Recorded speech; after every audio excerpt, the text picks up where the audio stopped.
एक बार की बात है, एक छोटे से गांव में 3 दोस्त रहते थे, रोहित, पायल और अमित। ये तीनों हमेशा नई चीजें सीखने और खोजने में बहुत रुचि रखते थे। एक दिन वे गांव के पुराने पुस्तकालय में गए, जहां बहुत सारी पुरानी किताबें थीं। जब वे किताबें देख रहे थे, तब रोहित की नजर एक बहुत पुरानी, धूल भरी किताब पर पड़ी। किताब के ऊपर सुनहरे अक्षरों में लिखा था, जादुई किताब।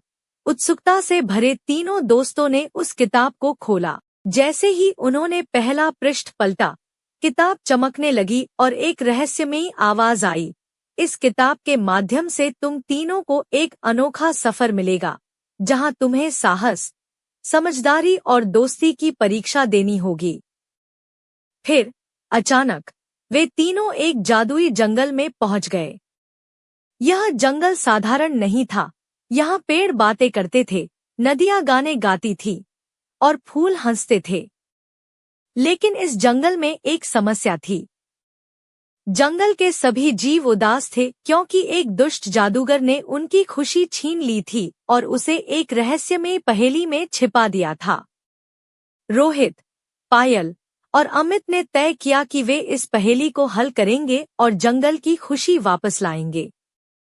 वे पहेली की खोज में निकल पड़े। रास्ते में उन्हें कई कठिनाइयों का सामना करना पड़ा, जैसे कि एक गुस्सैल दैत्य, एक उलझी हुई भूल भुलैया और एक बर्फीला पहाड़। लेकिन उनकी दोस्ती और साहस ने उन्हें कभी हार मानने नहीं दी। रोहित ने अपनी समझदारी से पहेली के कठिन सवालों का हल ढूंढा, पायल ने अपने साहस से बर्फीले पहाड़ को पार किया और अमित ने अपनी ताकत से दैत्य को हराया। आखिरकार उन्होंने वह पहेली ढूंढ ली जिसमें जादूगर ने खुशी को छिपाया था। जैसे ही उन्होंने पहेली को हल किया, जंगल फिर से हंसने लगा, पेड़ गाने लगे और सभी जीवों की खुशी लौट आई। जादूगर की शक्तियां भी खत्म हो गईं और उसने जंगल से माफी मांगी। तीनों दोस्तों ने सिखाया कि दोस्ती, साहस और समझदारी से कोई भी चुनौती पार की जा सकती है।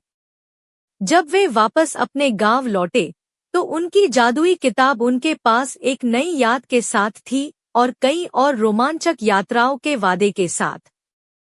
और इस तरह रोहित, पायल और अमित ने अपने गांव में हर किसी को इस अद्भुत साहसिक कहानी के बारे में बताया और वे हमेशा के लिए सबसे अच्छे दोस्त बने रहे।